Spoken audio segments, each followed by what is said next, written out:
So, Brad, thank you so much for joining me. Thank you for having me on, man. It's an absolute pleasure. Could you just tell us all a little bit, and everyone who's listening, a little bit about your background and what you do today? Yeah, so my name is Brad Jensen, like you said, and I am located. I live in Salt Lake City, Utah, in the states, and I own a company called Key Nutrition, and we do health and fitness coaching, and we have 10 coaches on staff, and I do a couple other entrepreneurial things in the fitness industry, and this November, if I decide to make it till then, I will have 10 years clean and sober from drugs and alcohol. So I was a pretty gnarly drug addict for about a decade and lost everything and had nothing. And today my life is pretty good. And I'm a dad and a single dad at that, which is actually why I was late to this podcast because you just got to shuffle kids around sometimes when they can't go to daycare because they're sick, but wouldn't have it any other way, man. So life is good. That's me in a Yeah, nutshell. I'm just a guy who loves donuts and lifting weights. So epic, epic. We've got two things in common there. So that's actually how I came across you. Like, I think you popped up on my news feed on Instagram, cramming a donut into your mouth, and I was like, "What is going on with this guy?" Like, sober bodybuilder. Kind of jumped out to me, and like sometimes the amount of hate you were getting for eating donuts and also talking about nutrition is crazy. Like, people just leap at it. yeah, yeah. I mean, it's an interesting world we live in the especially in the fitness space. You got all these different polarizing opinions, and quite frankly, I feel like my approach is pretty balanced, and it's funny how people hear what they want to hear. Mm. Meaning, like I've always like I have a donut a week. And it's my thing. I love donuts. Some people love pizza and burgers, and don't get me wrong, I'm not a psychopath. I love that shit too, but donuts is my thing. Like that's what I love to do. And I'll get some people that will be like, how dare you as a health coach be advocating that donuts are good for people? In fact, I had a lady say that on one of my sticker box questions.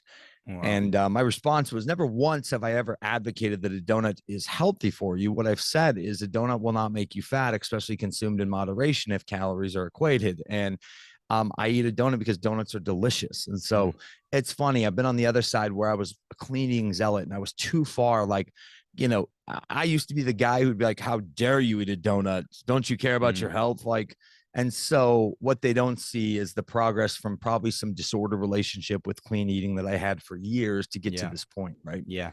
Yeah, 100%. There's so much that ties in, like, and everyone just loves to fucking slate someone else on social media. Like, I'm surprised you still read the comments, mate. You get thousands of comments, and like, must take a lot of energy to read them and be like, no, you know what? Fuck you, fuck you, fuck you. Yeah, no, I try to, and it's interesting. I yeah, and I don't get as many trolls as I used to, but the negative comments always pop out to me. I'm like, oh, I got to respond to this one. Yeah, My buddy's yeah. like, why do you even respond? I'm like, because other people see that this person has said something negative, so I have to hit them back. Mm. A lot of times they're just fucking ignorant, or they just like to start shit. Yeah. Yeah, it's that instinctive like defend my point of view that comes out. And really it's like if you don't even feed the attention, it's like it just goes away, just disappears. Yep. No one really gives a fuck. Yeah. Um, but you've had this incredible journey. You've gone from like, savage addiction to, living this super cool life, it seems like. And I just want to understand, I mean, were you a bodybuilder before you got sober?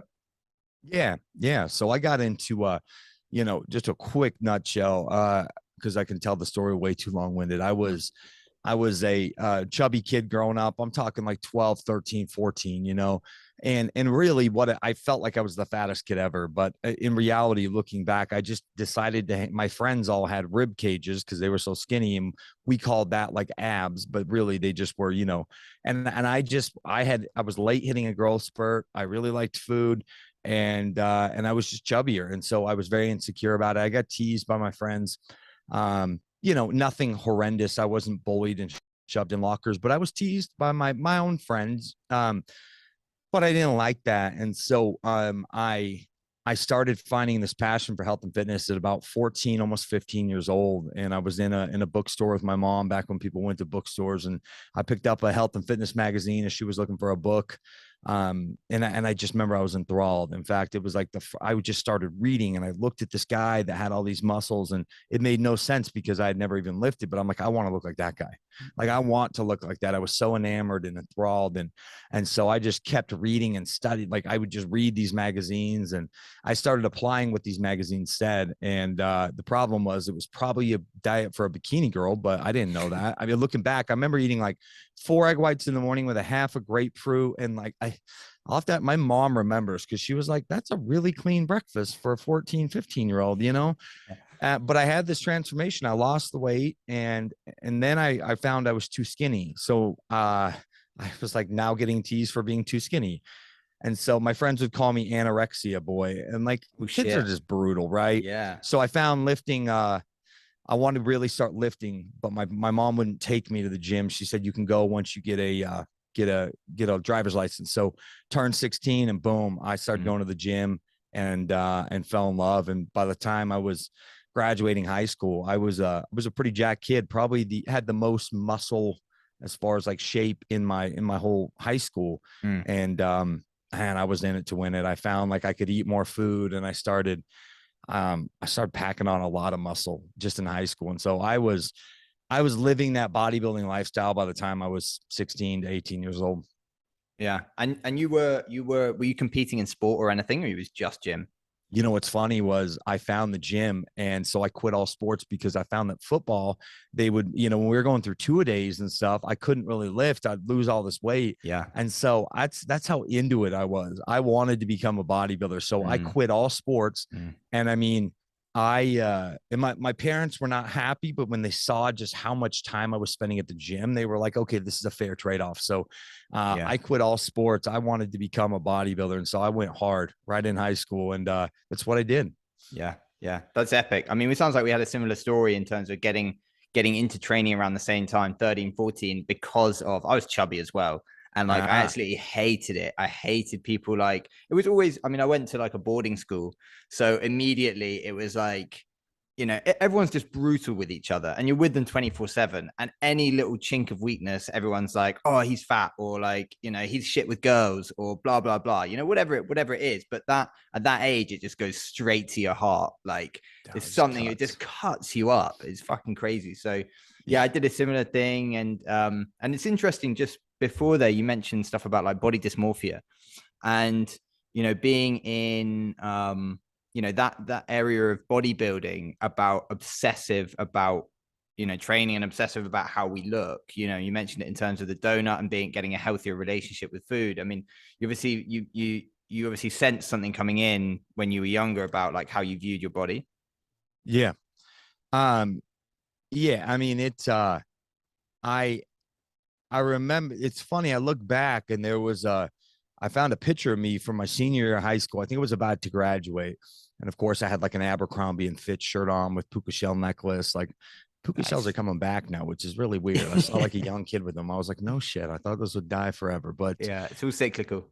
yeah. And I looked and I was with a bunch of my friends, and it is clear. Like, I mean, I looked like a man and they looked like kids still. Like I was definitely jacked. I mean, big chest and I remember still thinking at that time, like I was so small because I would compare myself to the older guys at the gym. Like I don't, there's these jokes, right? Like the first day you start seriously lifting is the day you'll forever become like too small or too fat or Mm, too whatever. And it really really went on like that for a long time. Like I could never actually see myself how I really was. And I look back at pictures now and I was like, dude, you should have been damn proud of yourself. You were mm, 18 years old and you were just stacked with muscle. But I couldn't see it. And I'm gonna be honest, man, it took me till probably the last 2 or 3 years is the most growth I've done on that. Where now today, like I can actually view myself as a 37-year-old dad and be like, mm, dude, you're pretty jacked. And like, I'm not as jacked as I was when I was competing 6, 7 years ago, not even close. But I'm also a hell of a lot healthier today. And I have more balance in my life, if that's a real thing. It feels like it some days. mm. Um, and I can actually look in the mirror and go, dude, you look good. Like this is good. You're 37 years old. You're Mm. You run a few different businesses. Mm. You got single dad life. Like, this looks good. And Mm. I guess I'm paying that it took me, the last 2 years is when I finally, I think, started to make a bunch of progress on what I see in the mirror actually matching what I really look Mm. like. What changed? Like, Man, I just think a lot of more deep work, man. I talk about this, my coaching philosophy is this four-legged chair, right? And if one leg gets wobbly, the whole chair is fucking hard to balance on. And so you got your physical health, your emotional health, your mental health, and your spiritual health. And even clients, they come to me and they think we're just going to work on that physical leg, but what I found is that if everything's not balanced, to some certain degree, and it's not always going to be the most sturdy, there might be one leg that's a little wobbly, but I can sit on that chair and feel really sturdy and balanced. And so I just dove a lot more into those other legs of the chair. Meditation has been really big for me, just to quiet that mind, and just continued work to evolve. And a lot of it's the work I need to do to continue to stay sober today. But I just think, just like with a fitness transformation, I just think this shit takes a lot of time and everyone wants the quick fix. Like, it wasn't like one particular moment that shifted me. Becoming a dad, I think, kind of gave me a new perspective. I was like, man, like, life is so much bigger than just how jacked I look. Like, I need to show up as a good dad. And so it just kind of built off each other. Like, it wasn't one moment. Like, it's just all this little work done consistently, just like in the fucking gym, just like with your food. Like, it's not like you go to the gym once, you come back, you're going to see what? Nothing. Like, you're not going to be like, oh yeah, I'm jacked. Like, and you go to the gym the next day and you're going to come back and you're going to see nothing. And then, but over the course of months and years, you start to see that change. And I think that's really what happened with me was, just more emotional maturity to be like, hey, dude, like, viewing myself and starting to actually like myself for other things other than just how I looked. Yeah, that's spot on. Like, when you're looking at yourself every day and when you're the person in your head every day, you don't notice the like 0.1% change every day in one direction. It's like, it's so marginal that you don't see it until you've looked back over like 5 years or a picture at yourself when you were younger. And then you realize, you're like, fuck, I've come a long way. But, like, our evolution as humans goes in these huge peaks and these huge troughs. And when you're in a trough, you only look back 2 weeks and go, fuck, I'm in a trough. Like, what the fuck am I doing with my life? Whereas if you look back, you're actually like 1,000 feet further up than where you were before. And it's just like, it's all a perspective. It's all a perspective change. And, the biggest thing for me, because again, like, I had this big thing, like, I needed to have a six pack when I was younger. Like, if I didn't have a six pack, I'd be like, well, I'm fucking fat and out of shape. And it's like this crazy self-talk. And what actually pushed me to being better was I got an extreme amount of pain from mental and physical pain from an injury, and I couldn't train as hard as I was. So even if I wanted to get in the gym and have a six pack and stuff, I actually just couldn't attain it. I had a super bad knee injury and a super bad back injury, and like, that forced me to have a perspective change. And it was like, right, can I run? And then I couldn't run. So like, I had to get to a point where I could go on long hikes and long walks. And then I was like, right, that's actually amazing progress. And I had to value. It's like, I wasn't grateful for everything that I had until it was taken away. And then once you start layering in the tiny little bits back again, it's like, wow, I can hike like 2 miles. Wow, that's amazing. I'm really grateful for that. And then it's like, oh, wow, I can go to the gym and I can do lunges. Wow, I'm super grateful for that. Whereas before, it was like, if I couldn't go to the gym for 2 to 3 hours a day, then I'd be like, fuck, I'm fucked up. Like, I lost all my progress.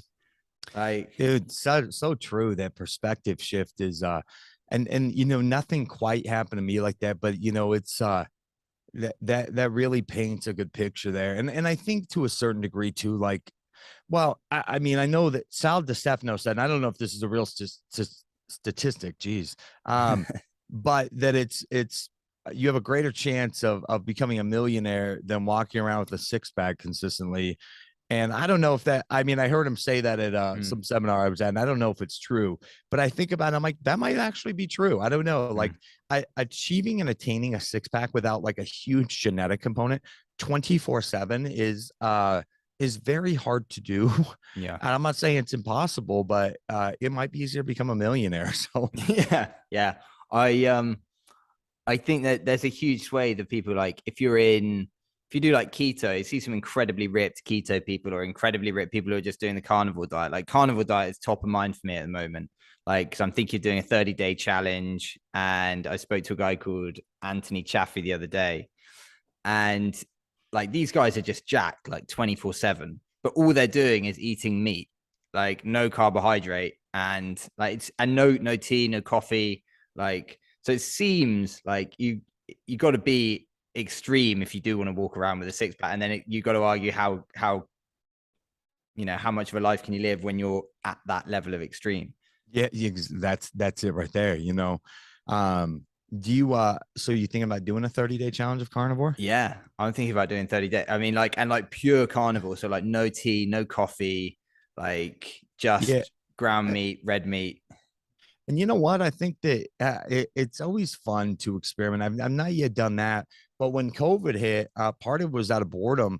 But and you know what's funny was I was just building a following, and I look back and I should have logged the whole experience. I mean, I chatted about it on my stories, but I didn't save them as highlights. But Mm. I did a 30-day keto challenge because I had been the anti-keto guy. I was like, no one needs keto, and but not nobody, but I was kind of like trying. That's keto was more even popular then. I was trying to like push back on the narrative, and I said, you know, when somebody challenged me, I said, well, have you ever done it? And I said, no, and they said, how do you think you can speak to it so strongly? And I said, hey, touche.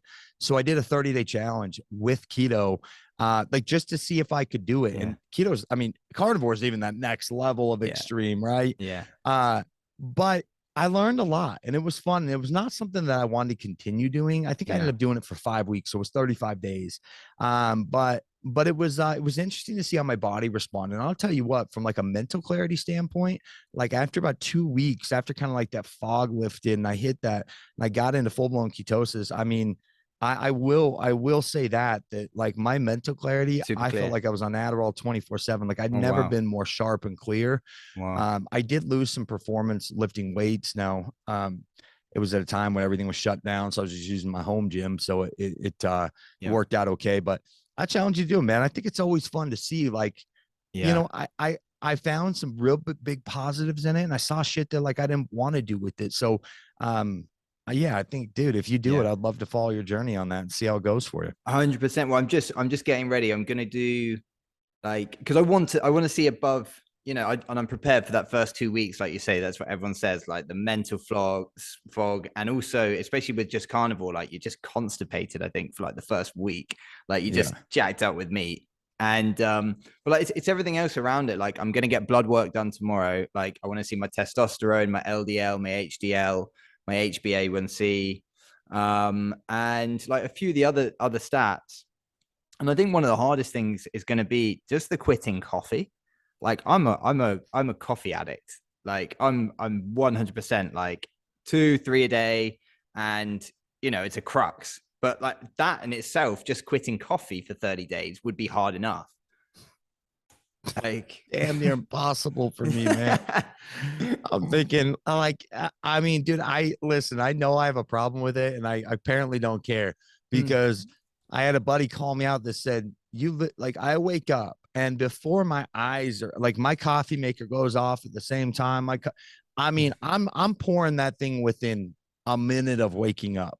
Yeah. And he was like, what would it look like if you waited? And I said, I don't know. I don't want to find out. What the fuck would I want to do that? Yeah. Like, and he's like, but dude, you're like dependent on it. I said, so much of it's just habitual. Yeah. So I'm like, I really don't care. But that would be really hard because I definitely there's a whole habitual component to it. And then there is probably an addiction component as far as, I mean, luckily the headaches go away and shit, but good luck with that, man. I'm Yeah, excited for yeah. you. Cheers, mate. Cheers, mate. You're gonna see it on my Insta. Um, so like you've gone through this crazy journey. You've gone from sobriety. You've built these big businesses, and you're now coaching with a lot of people. Like, what have you found hardest about transitioning from like I don't know, like a party life, I guess you could say, to stability and discipline and being a bit of an inspiration to some people. Oh, well, thanks for that, man.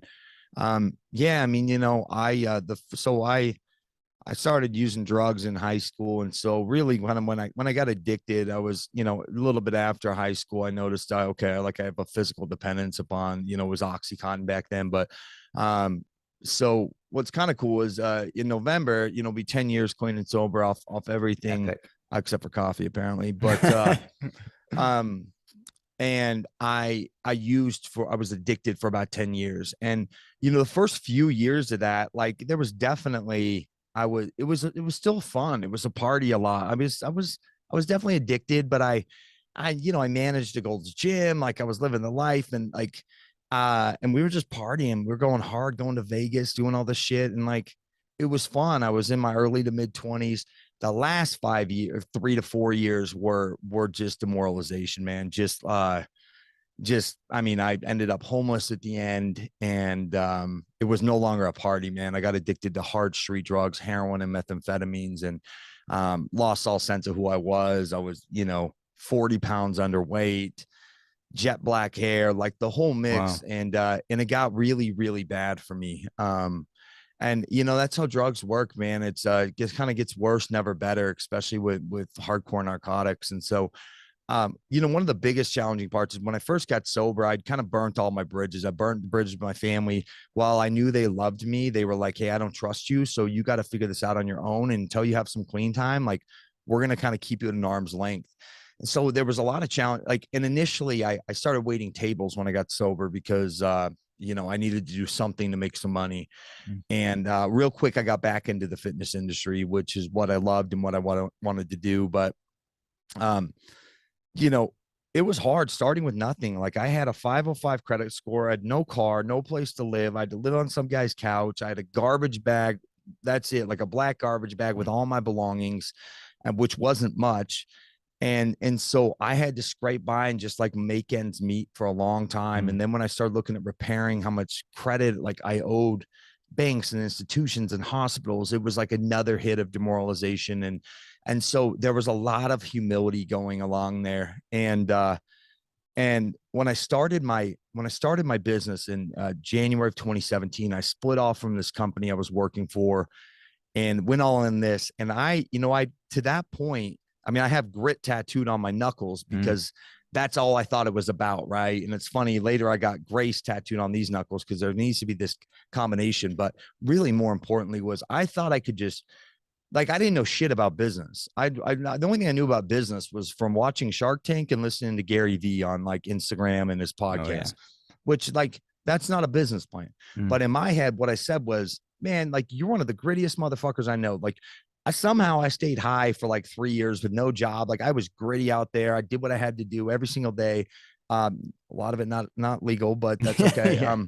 And even when I first got sober, like I deployed so much grit, like willpower, like I was going to do this. And I was like, oh, a business, the same thing. I can grit my way through this. Like I'll outwork anybody. And what I found is that's not really a great business plan because I didn't know anything what I was doing as far as anything on the back end, making smart strategic moves. The business grew quicker than I was expecting. I didn't know how to manage that money. I kept spending extra money that I didn't need to on shit like blender bottles. I mean, like $10,000 worth of blender bottles. Like They that better was a be nice stupid. blender bottles. Yeah. I mean, I gave them away for like years. Like that shit was so much. Mm. And I look back and when I hired my first business coach, the very end of 2018, going into 2019, and that's when the game changed for me as far as just actually having some strategy behind this. And so I think one of the learning lessons for me, while hard work is a huge component of this. In fact, I would argue like, when you look at successful entrepreneurs, like a lot of them have that especially early on, like there has to be an extreme work ethic. Like that's 70 to 80% of it. But that other 20 to 30% of actually knowing what the fuck you're doing is so vital and important. And I didn't have that. And so that was that was a huge learning lesson for me is that you can't just grit your way through everything. Like you can't just outwork everyone and it's going to work out. I was working 70 hours a week and by the time I hired my business coach, I was miserable, man. So, I mean, but I'm grateful for that work ethic that was instilled in from me, not only from my parents, but from the gym early on. Like I learned a lot of work ethic and then I learned a lot of grit and determination through my drug addiction and then my early years of sobriety. But, so I'm grateful for that. Mm, but I wish I would have been a little more strategic. And so mm, that's what I always tell people. I just had a call with a guy who looking to, was wanting to hire me as a business mentor. I told him the price and he was like, "Oh man, that's quite a bit." And I said, "Dude, I understand." I said, "Listen, I'm not going to hard close you, but I said, whether it's me or somebody else, like I wish like you should hire somebody soon. Like even if mm, it's not me, mm. hire somebody to have some strategy if you really want to take this to the next level." So Yeah, 100%. It's there's that attitude in the gym as well, especially when you've had early success like training, that you can grit through anything. And the grit will take you a long, long way. But sometimes you've got to get to a painful situation where something evokes change. And it might be just the fact that you're just beating your head against a wall. And, there's tough times when you're young, makes you very resilient. And it makes you very what do I want to say? Like self-sustaining. But ultimately, when you get into more complexities of business and other areas of life, like you need outside help. Or I've certainly found like the times when I've moved forward in my life is from people advising me and getting outside help and getting out of my own head. And like you say, being humble about what I do know and what I don't know. And like, being able to accept, actually, I don't know much about this business or this way of training or addiction or like how I'm soothing my emotions. Like it's better to reach out. So yeah, dude, 100%. And I look at it, as you coach people too, correct? that's right. Yeah. Yeah. I mean, you know, some hypocrisy in me that like I didn't think like I should maybe hire a coach. Now listen, like had the business not taken off and super grateful for that. Like it grew faster than I was expecting, but I had the inclination like, okay, I am so big on people hiring outside help me to help them with their health and fitness goals, even if they kind of know or pretty much know what they're doing. We all know just that accountability, that slight application, the different perspective shift, Mm, all these things that happen in the art of coaching like is so incredibly important. I'm just such an advocate for it. In fact, when I got sober and I got sober in 12-step rooms like AA and NA and CA, and you get a sponsor, which is essentially just a free sober coach is what they should call it. And today I get that gift to give it back because it was so freely given to me and just guide people through this process as people who've been there before. And a guy had a bunch of years sober and he took me through these 12 steps and he met with me every week and he gave me accountability and application. And that shit worked. mm, And so it's funny that I wasn't thinking like, oh, like when it comes to business, I should probably think a coach could help too.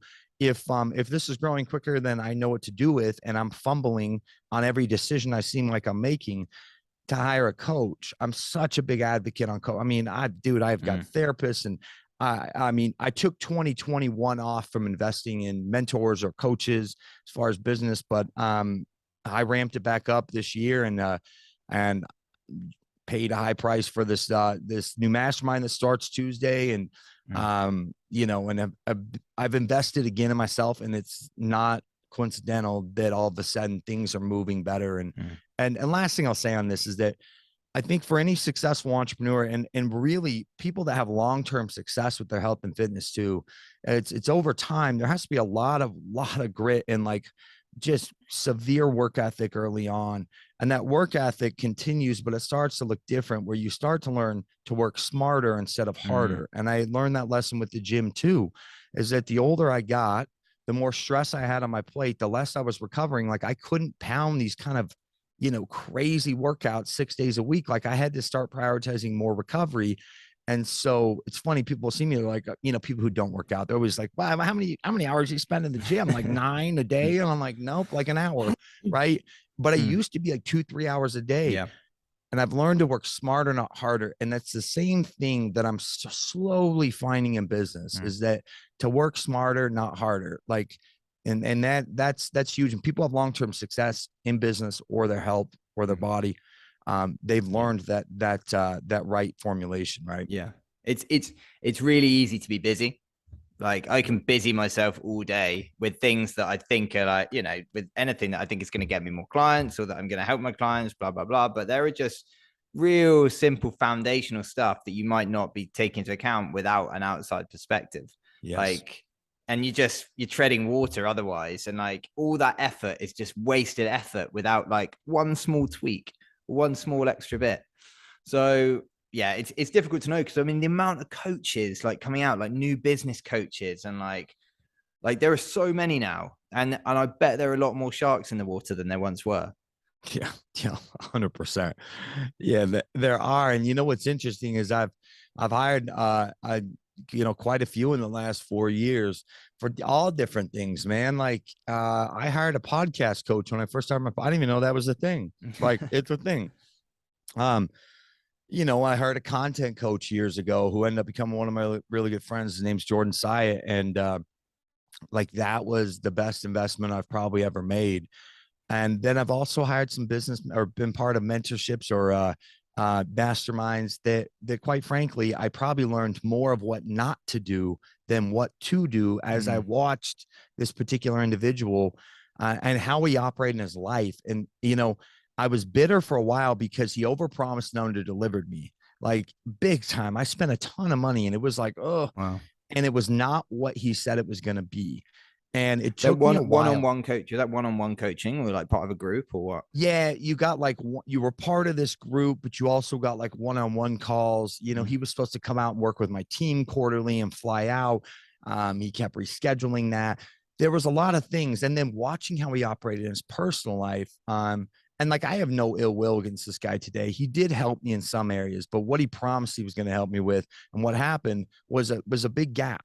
But I'll tell you what, man, I walked away from that experience and it took me a few months to kind of work through it. I even ended early. I was like, just keep the rest of my money, man. Like I can't do this. Mm. But I started to realize I learned so much what not to do that it was probably worth every single penny. Because what I realized in that moment was I don't care how good you are in business, how you operate as a man matters to me. How you operate outside of your life, out of your business, right, matters.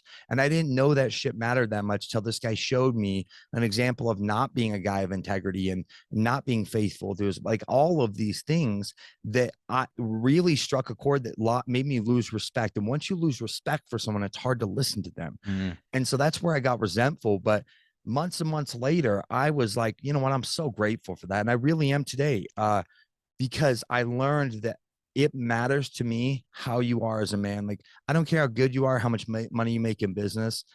I want a mentor and a coach who is also somebody that I can emulate behavior to me that I want to be like. Mm. And so even with clients that I've started over the years that said, oh, I had a horrible experience with this coach.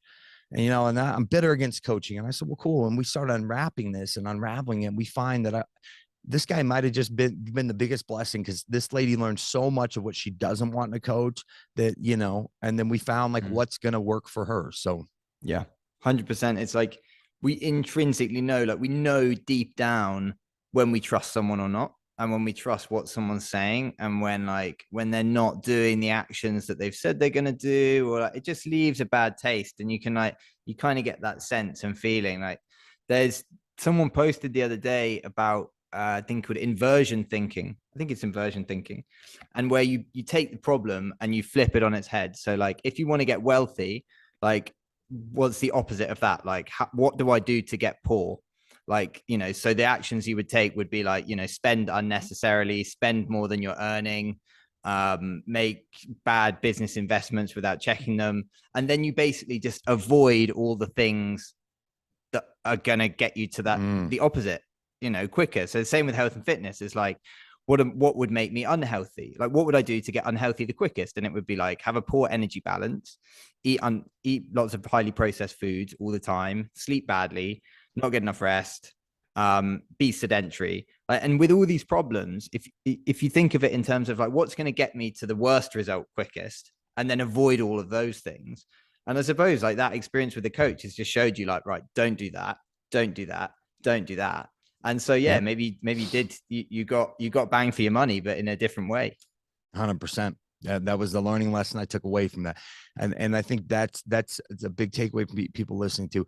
Every moment is a moment for a learning lesson somewhere along the line. And, and just even in my own personal growth, man, I'll tell you what, like, Gary Vee talks about this a lot about falling in love with your losses, right?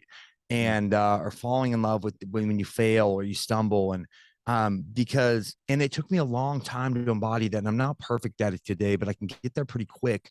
because truly that is when I learned the most. Unfortunately, the way the human body, like brain is set up and the ego is that when I'm winning, sometimes I fail to like actually view the lessons in this. Like, why am I winning? I'm just like, Mm, shit, we're on a great roll, money's coming in or whatever. mm, Like, and instead of viewing truly like, how am I getting here? Like, what am I doing? Like really diving in to learn. And so I definitely tend to learn more from my losses than my mm. wins.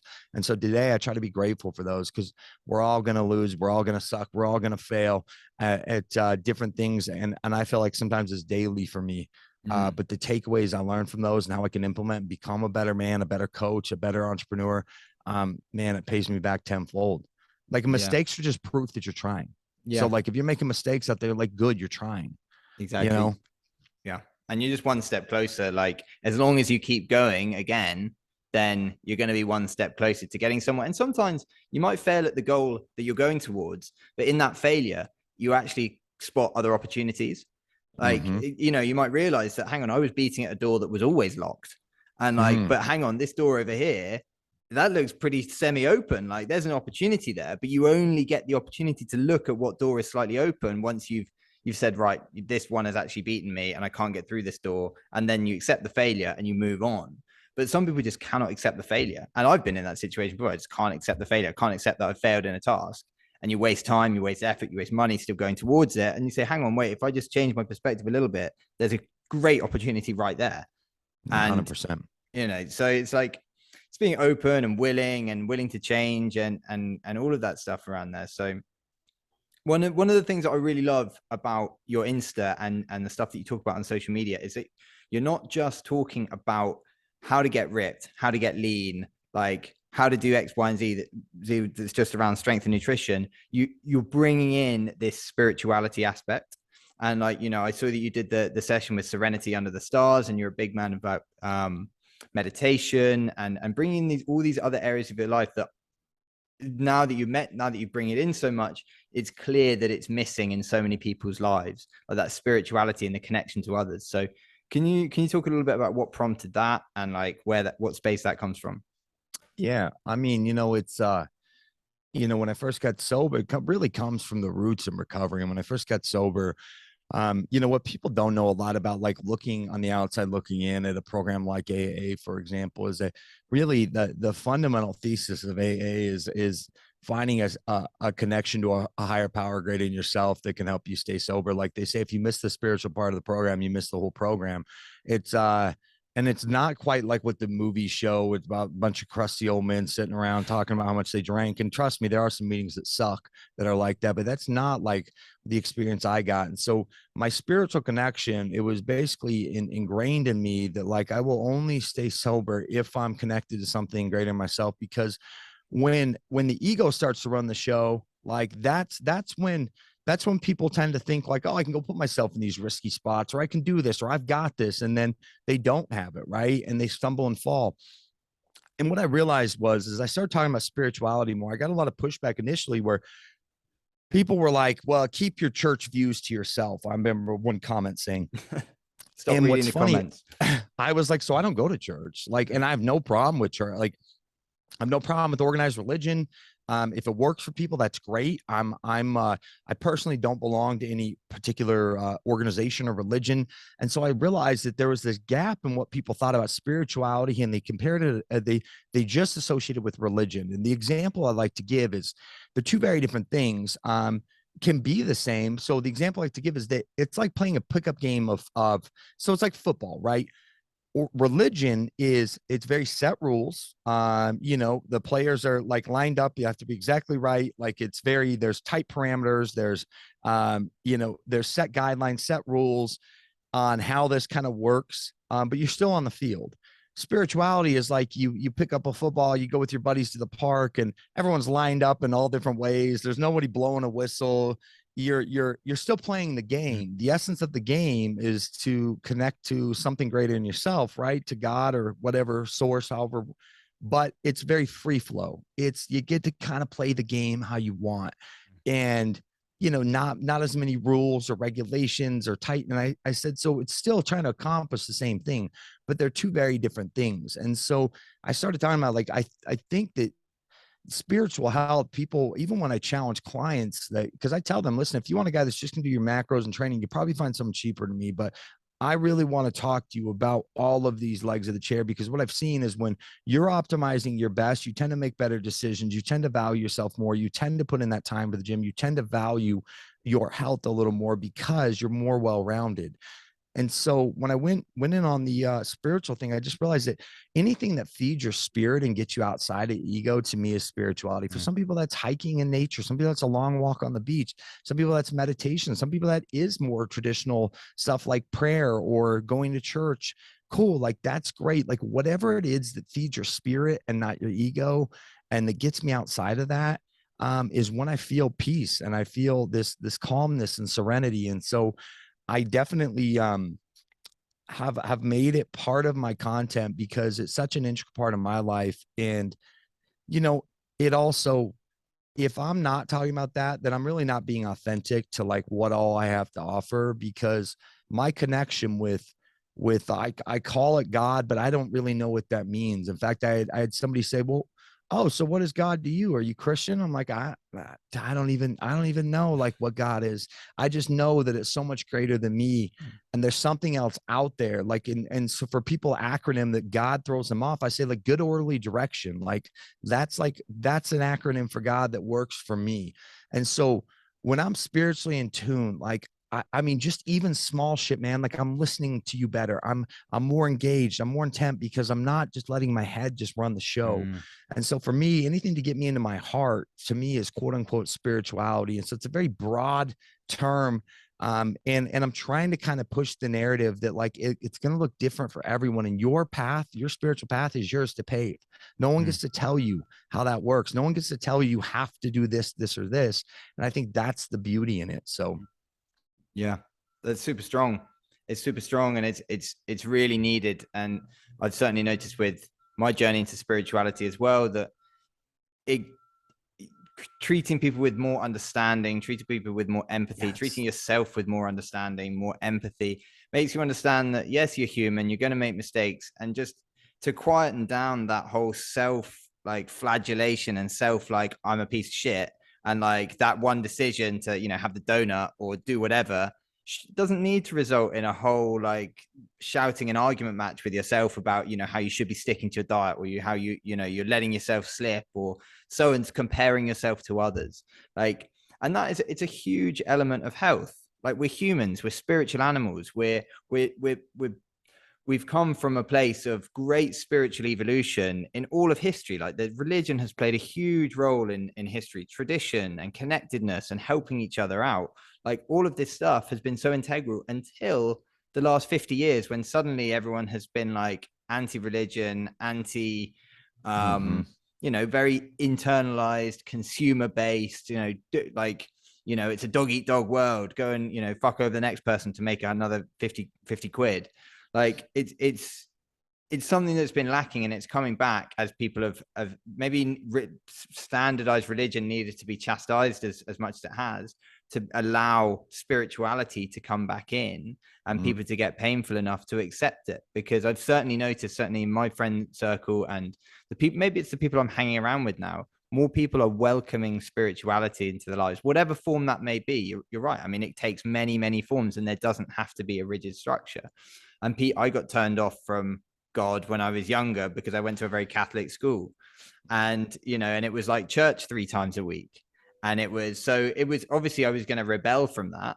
And the rebelling from that was, you know, like, oh, I don't need God. Like, I don't need to go to these things. And like, I don't need to go sing hymns all the time. And it was made into sort of a very boring structure. And the more I've welcomed spirituality back into my life, the more I've been kinder to myself, the better I am with staying consistent with stuff in the gym, the better I am, like you say, listening to other people, being around other people, being a better friend, being a better family member, all of this stuff that is far and beyond like what people see as the standard health and fitness, which is like, you know, getting lean and, you know, running a fast mile. Dude, couldn't have said any better myself. As you were talking, I'm like, I need to get this guy on my podcast, because you said it right there. You asked me earlier, how did I stop the extreme body dysmorphia, where I start, and trust me, I still have it. but how did I start viewing myself for like probably what actually other people see, which was a huge step up from what I saw myself as. And it didn't happen overnight. And it happened through these consistent work you talked about. Like, it's crazy when I work with clients for a long time and they get to that place where they're just they're not judging themselves as hard. Mm. That inner chatter, like you talked about, is just a little bit quieter and all this shit. And they're like, I don't know what's changing. I'm like, I do. You've done the small, consistent things daily that it's rarely ever this epiphany aha moment. For some people it is, but slowly these slow changes start to occur, and it happens through getting in touch more with your spiritual side, because we are just spiritual beings having a human experience. You don't have to fucking try to be spiritual. Like you said, it's like just starting to have more compassion for people, starting to be a better listener, like, just living more from our heart instead of our head. And when you can do that, that heart can override the head and say, hey, shut the fuck up. Like, you're all good. You ate a donut. It's not the end of the world. And these beautiful changes start to occur. And the cool part is, sometimes the confusing part to people is, you get to pick that path, however that looks for you, like however that is. Even I would even argue, because it helps with your mental and emotional health, but even watching less shitty television, especially the fucking news, and reading an inspirational book that might not have anything to do with God. But to me, what that does is it gets me out of this bullshit, chaos, stressful environment, and it gets me more into parasympathetic. I've said before that anything that activates my parasympathetic, you could argue might be a spiritual thing, because it's getting me out of that stress, fight or flight response that the world has trained us to fucking live in. And when I can live in that place of just peace and calm, that rest and digest, like, to me, that's when I operate from my heart. And guess what? Like you said, I make better fucking decisions. I treat people kinder. I have more compassion. I have more empathy. I have less judgment. To me, that is living a spiritual life. Yeah, 100%. I couldn't agree more. And it's this, I mean, we're often trapped in our own echo chambers, with social media. You follow the same people, like you hear the same divisive voices. And I love what you said about not being on the news. Like, it's one of the things that I'm starting to, I stopped watching the news probably about 4 or 5 years ago, but then I got back into it in COVID. Like, there was nothing else to do. Amen. Me too. I was like, and all it was like sitting on the sofa, just like brain plugged into like how many deaths were happening, like how miserable the world is, blah blah blah. And I was like, first of all, like, it was entertainment, I mean, not the amount of death, but you know what I mean, like the whole thing, you're locked into this like huge global event, and you don't realize until 2 months of watching it, you're like, hang on, I'm in a really fearful and negative state. Like, I'm your mental health really goes downhill, and you're hearing the same things repeated to each other. Like, my mom was saying, did you see this on the news? Excuse me. And my dad was saying, did you see this on the news? And everyone is repeating the same thing. And you're like, hang on, what's going on here? Like, we're all sucked into this matrix of fear, and like, and nothing good happens in fear. All of our negative emotions stem from fear, and all of our negative actions generally stem from fear. So the news has a huge part to play. If you can get that out of your diet, then you're winning against most people. Dude, we have a lot in common, man. What's funny was, living this, I could really care less about politics for the good majority of my life until COVID, all of a sudden. And the more news I watched, the more I felt like I was forced in this place to take a side. Like, I was like, oh, and so I went far on one side. I was like, I'm on this side. Like, and then I'm like, wait, this doesn't, like, why am I don't want to pick a side. Why are you guys making me? Yeah. And I still have some feelings and thoughts and beliefs, but the more I've just taken a step back, I was like, you know what, at the end of the day, it's a bunch of fear propaganda, and they're not going to get ratings if they just talk about nice stuff all the time. It's, and the death toll counter that was on forever on everything. And then I went through a phase where I was like, this is all a hoax too. They just scammed us.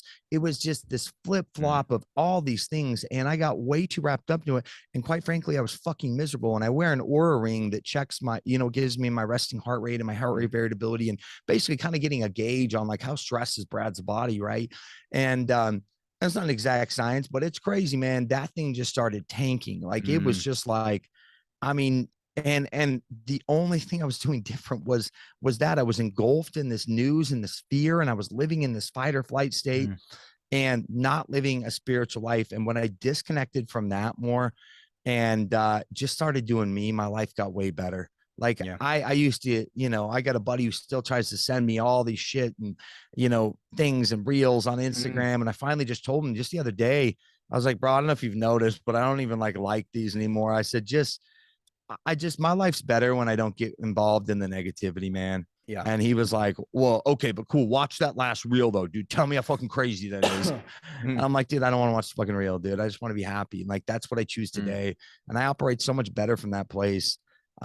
So if you're listening out there, quit watching the fucking news, especially mm, before bed. mm, People go, well, I want to be informed. In fact, I made an Instagram post one time that was like ways to be happier. And like the last one was stop watching the fucking news.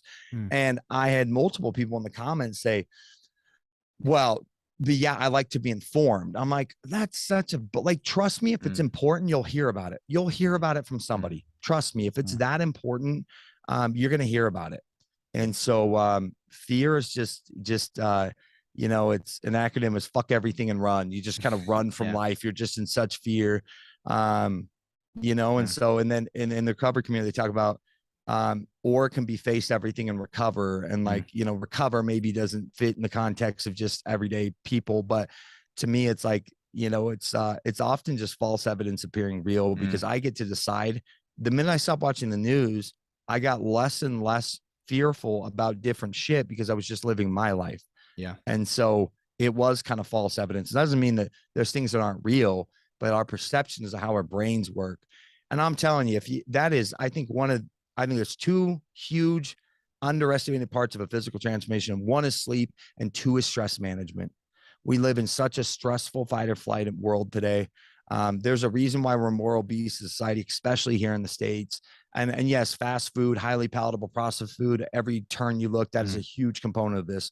Absolutely. But I think one misunderstood, like one thing that is not quite, I think that it doesn't get enough weight that it should, is how stressful an environment we live in. mm, Even this device, where's my phone? This phone is beautiful. It's gave us so much advances in technology, but man, like I used to wake up and the minute I'd open mm, my eyes, I was on my text messages, my mm, email, and there's usually like something bad, like a fire I have to put out. Immediately I'm in fight or flight. So I don't mm. even touch my phone for the first half hour waking up now. And Yeah. it's such a beautiful place. Yeah, I need to get into that because I've started doing that again. I wake up and that's the thing. My alarm clock's in there, so it's like, I roll over, my alarm goes off, and then the first thing I do is I take it off airplane mode, and then all the messages come through.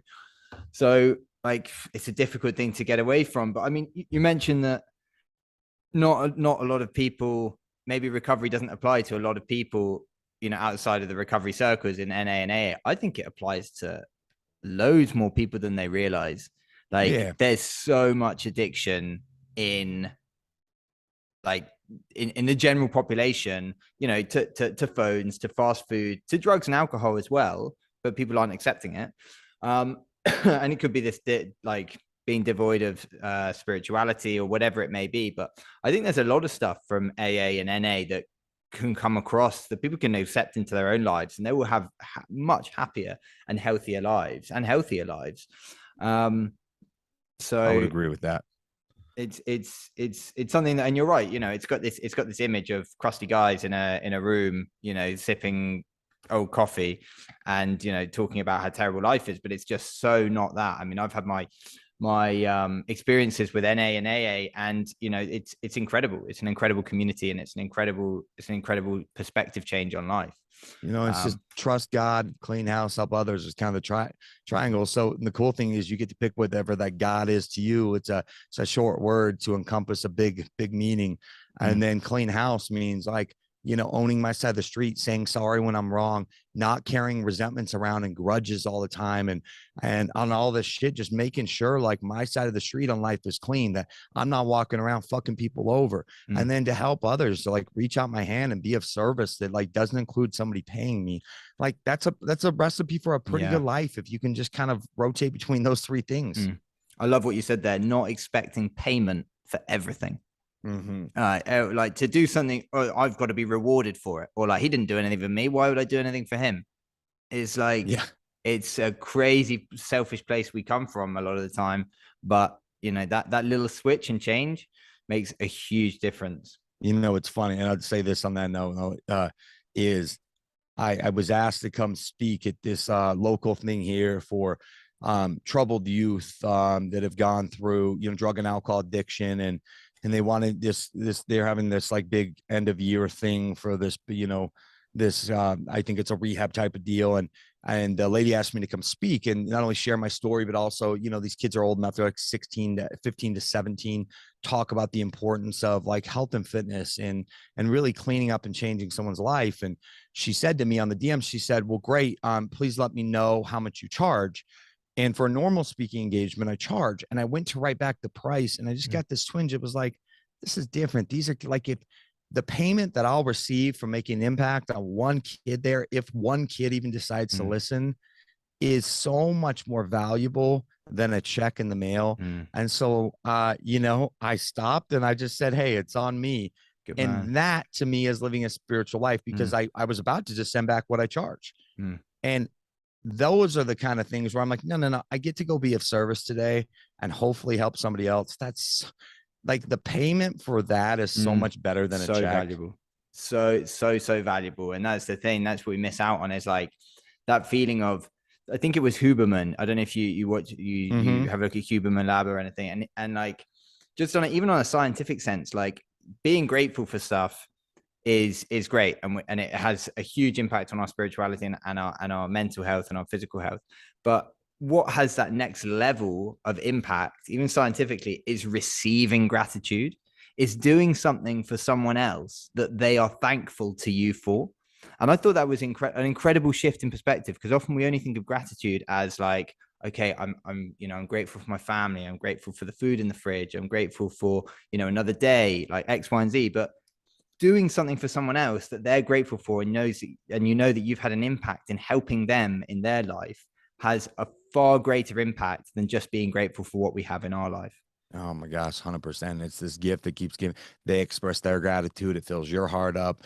Like that's when we're talking about spirituality. Like that's a prime example of it. Like, and it's also good for your mental and emotional health. So a lot of times you can hit all the areas. And I just think that people are lacking in this. And when you tend to show up better, like you do those things for other people, it's funny. Your body starts looking better because you make more decisions that are in line, with your highest self. So 100%. Brad, that's a really nice point to end on. I really appreciate you coming on. I just could you let everyone know, like, I'm sure you've piqued some interest in a lot of people here, like where can they find you online, and what can they look out for in the coming weeks and months? yeah, so you can find me at on Instagram at the Sober Bodybuilder. That's by far where I'm the most active. I do have a TikTok and Facebook, but if you want to get a hold of me, Instagram's the place to be. And then our website is keynutrition.com. But honestly, podcast is the Key Nutrition Podcast. We're about 400 episodes in, and that's and I think you're going to be coming on the show, which we'll talk about after. But Love to. yeah, that's where you can find me. And I don't want to say too much, but starting 2023, you'll be hearing leading up to that. There may or may not be, but mostly maybe a year-long coaching program for men to take them through a lot of like it's a whole business aspect to it the whole year, but different quarters on emotional health, mental health, spiritual health, and physical health, kind of taking a small group of 12 men to blow up their business, their personal relationships, their spirituality. And so stay on the lookout for that, putting that all together now. So Wow. Epic. I'm looking forward to seeing that. But Brad, thanks again so much. And thank you. yeah, we'll speak again soon. Okay.